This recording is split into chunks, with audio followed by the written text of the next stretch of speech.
there's still a decent amount of uncertainty out there that we have to continue paying attention to how the landscape changes. So many LLMs now on the market, there is a choice for consumers. And I will tell you, no, it is no longer my best friend.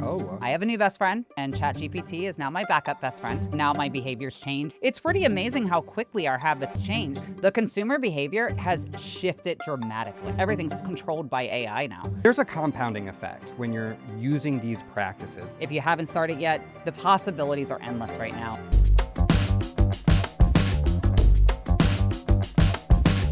Six months ago, we launched this podcast with one message for your marketing. Pick an AI platform and just start getting comfortable. Well, here we are halfway through 2026, and it's time for a check-in. Joe, in our very first podcast episode, you said something that stuck out to me, so I gotta follow up.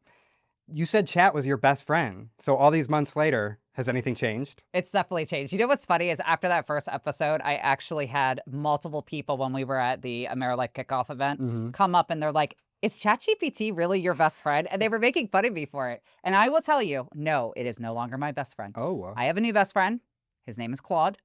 Claude is now my number one best friend, and ChatGPT is now my backup best friend.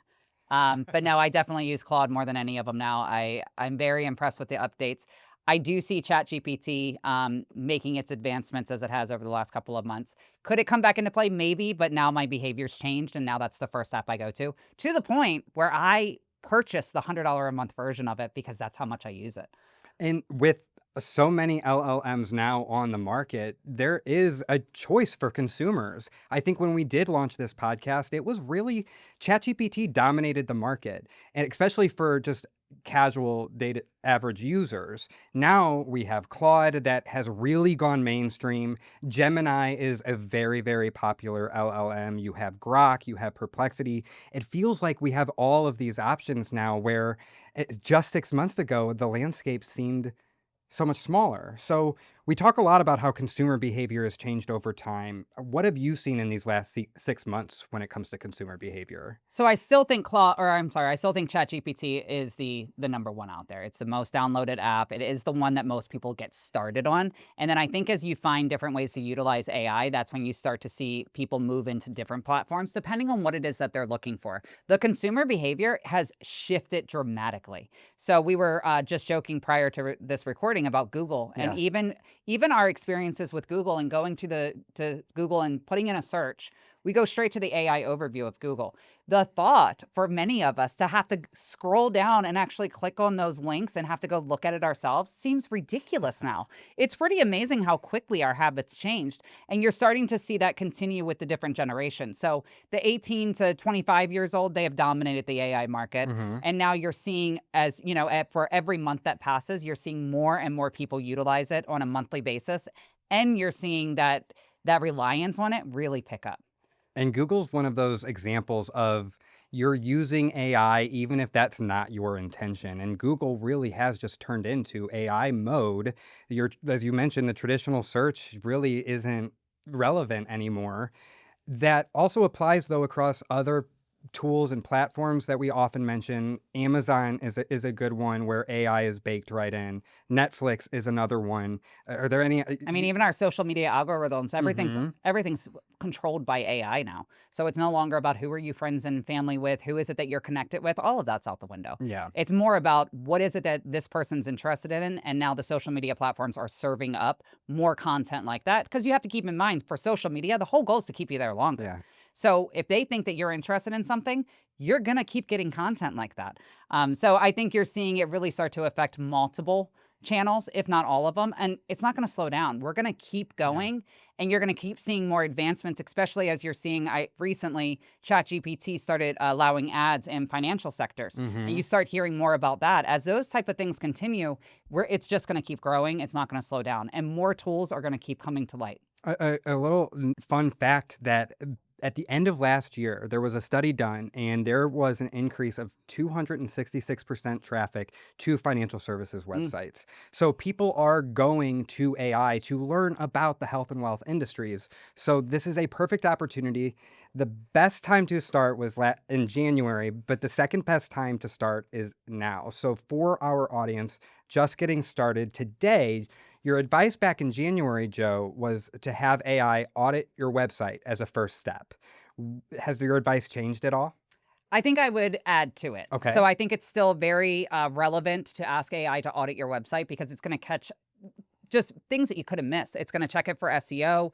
It could check it for a user experience. There's a lot that you can utilize AI to check your website. But what I would add to it now is to check your digital presence. So if you are a business owner, if you're an agency owner, even if you're us, AmeriLife Marketing Mentors, we want to go into AI and we want AI to do the research of tell us what the online digital presence looks like for AmeriLife Marketing Mentors. Tell us the opportunities that we're missing. Yeah. Tell us where we're doing well. Where can we improve? Because as you mentioned, it's no longer about being on page one of Google by itself. Google's still very relevant and you do want to be there, but it's no longer just about that. Now, as you mentioned, you want to get cited and you want to get mentioned on those AI channels. So now utilize AI to help you build out that plan of where in my digital presence am I missing? It's going to come back and tell you your Google My Business could be optimized. You could get on some other sites, get on Reddit and get into the feeds. Yeah. LinkedIn is definitely a game player when it comes to that. Your Facebook pages, all of that comes into play and AI can help identify opportunities. I'm so happy you mentioned that because just yesterday I had,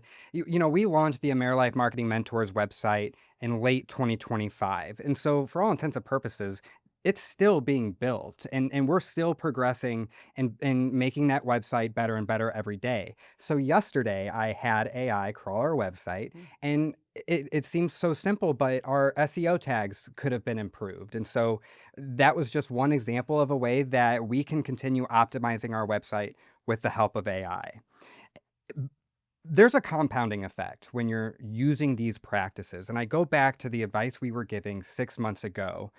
If you would have started, you'd be 6 months into training your AI, you'd have 6 months worth of content Mhm. that you are learning from, and you can make those decisions. Joe, what advantage, if you could add to that, are the agents that have started using AI over the ones that aren't using it at all? Well, the ones that have been using it are finding new ways to use it. And so they're not just stopping at, oh, create content. They're getting better and better at utilizing it. And they're understanding the limits and the capabilities of the AI tools that they're Yeah. utilizing. So they're just that much further along than the ones who are just getting started. The ones who are just getting started, I was at an event, I think a month or two ago, and I asked, who here knows what prompting is? Now, I didn't even expect that to be a popular question or even a stumping question. I expected everybody to raise their hands. And it was like two people out of probably 80 raised their hand. And I was Mm. like, oh, wait. So it reminded me that there's still so many people that don't understand how to utilize AI. And I think when you first get over there to the LLMs, you treat it like Google. You put in a couple of keywords where we need to get it to is where people realize that's your assistant and you should speak to it like you're having a conversation, but you don't want to use words like please or thank you. You want to use direct words, but you really want to make sure that you're training it like you would a real assistant and it becomes a tool that you can utilize for multiple channels, multiple aspects of your day-to-day work.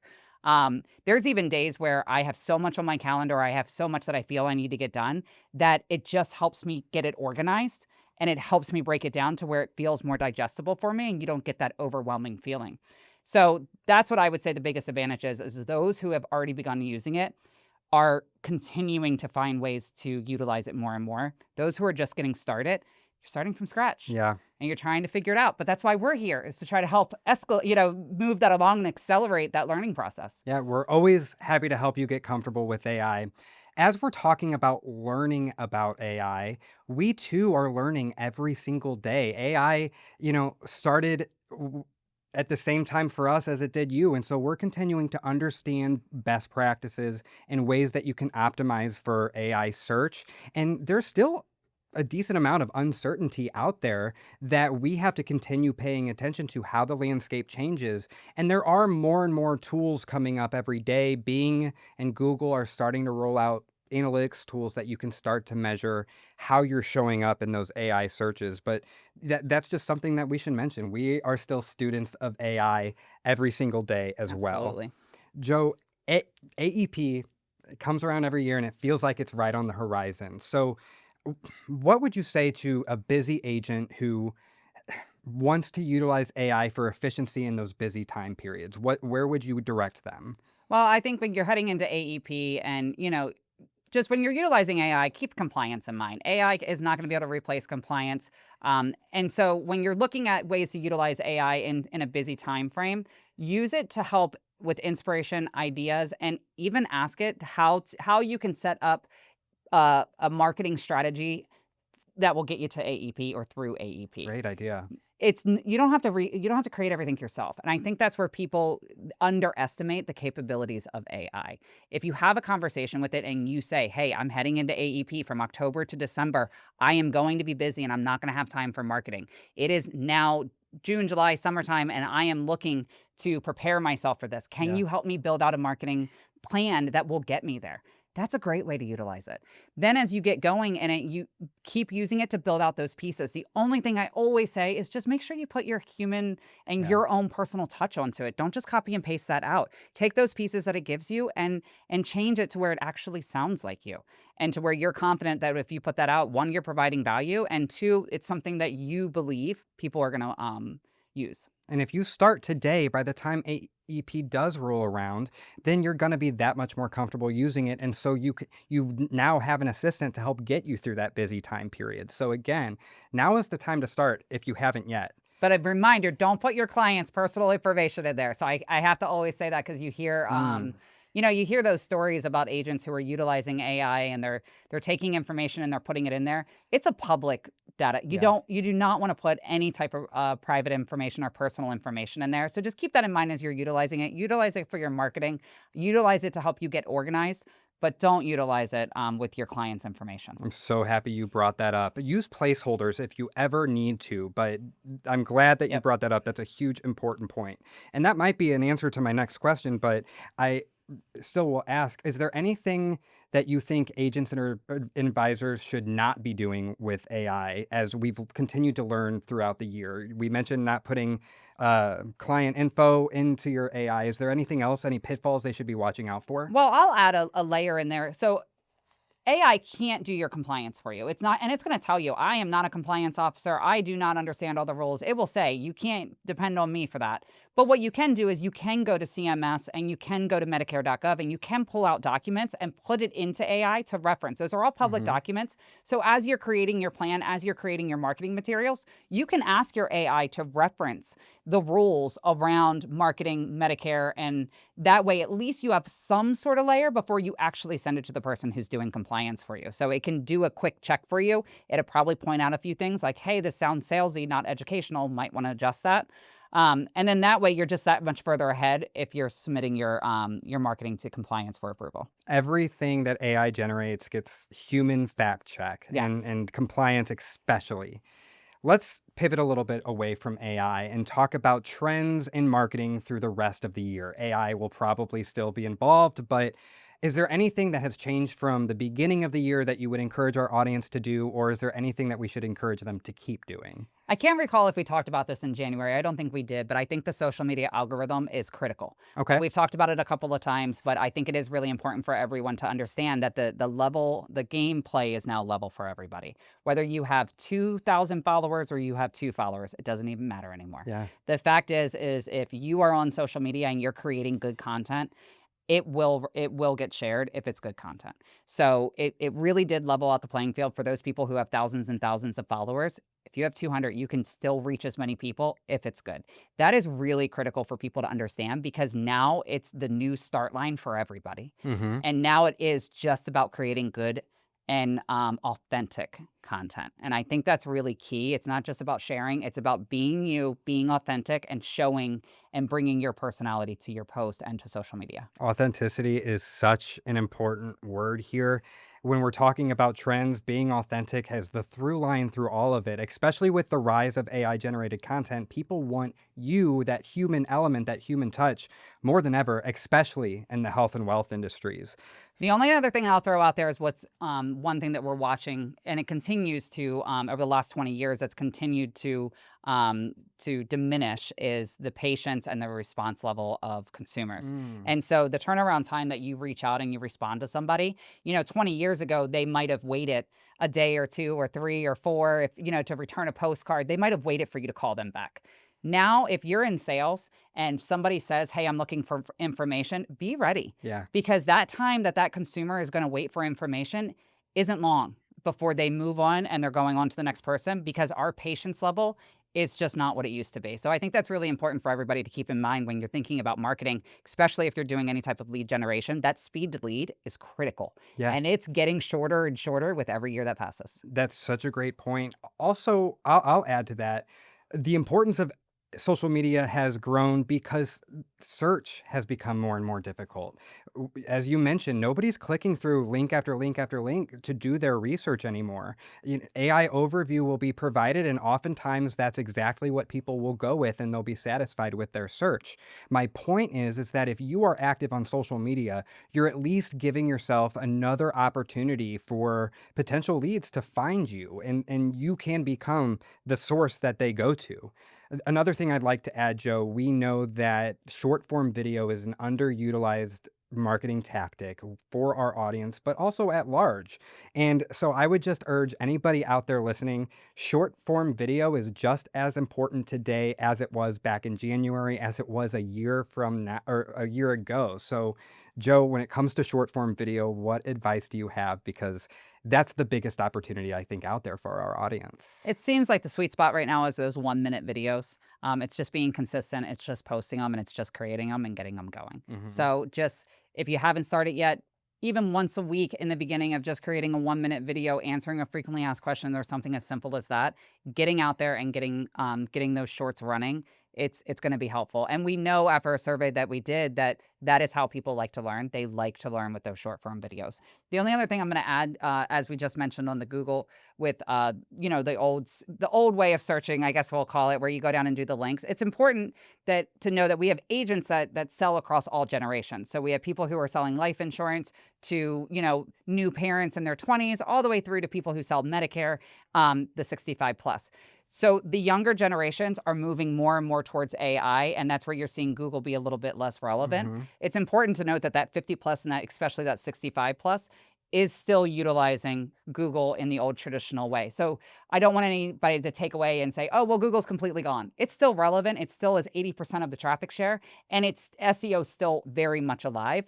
We're just having to be more, I think, diverse Mhm. and realize that it's now hitting all the channels, and especially if you're targeting those younger generations. Another development of 2026 has been that greater understanding of what gets cited within AI. Yes. Reddit and LinkedIn has emerged as two really important platforms for our audience to help rank with AI. I bring that up because oftentimes when we're on Reddit, I see that question get asked all the time: is SEO still relevant? Because Absolutely we it is. have AI. And I think that you just mentioned, or you just answered that question. SEO is still as relevant today.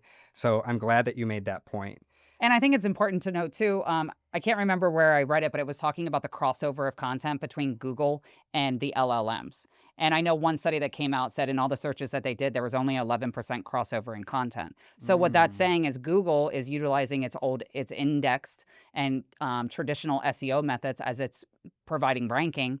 And when you move over to the LLMs are utilizing additional sources. And so the rankings and the results of the LLMs don't necessarily match Google. Mhm. And so that's really important for people to realize, because I think a lot of people think the LLMs are pulling it from Google. Well, guess what? They're competitors. So why would the LLMs ever utilize Google only and just their database? They're going to pull everything in. You mentioned it: Reddit, LinkedIn, um, Facebook, all of those, Google My Business, all of that's getting pulled in, which is where you're seeing that variance of results. That is where the game now is. The game is now to remain on Google and get on the LLMs. Yeah, and we're gonna keep preaching it. The time to start is now, and you just have to get started. And the reason being is because content getting ranked or cited by AI, that is a long game. Absolutely. And SEO is a long game. So if you're creating content with the goal of ranking in search or AI, that content that you create today could really be paying off in weeks to months to a year from now, but you got to get started. Joe, as we wind down this episode, what's one big thing that you're keeping an eye on as we enter the second half of 2026? I am really watching consumer behavior and the shift that we continue to see. It's amazing to watch the numbers as you're watching the amount of usage on Google compared to the LLM usage across all the different LLMs, all the different tools. There is such a huge shift in consumer behavior that just continues. To me, that is a pulse that I really want to keep a close eye on. I also am personally testing more integrations of AI platforms. There's so much AI can do now, from running your social media accounts to helping you with your it's just Yeah.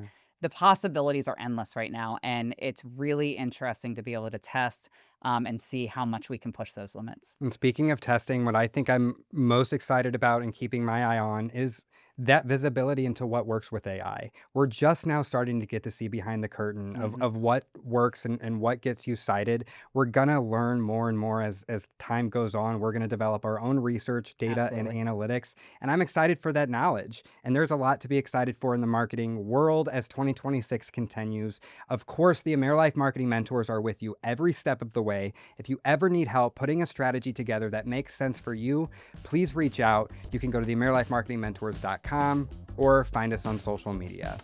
For the AmeriLife Marketing Mentors, I'm David Belleville, And I'm Joe Barker. and we'll see you next time.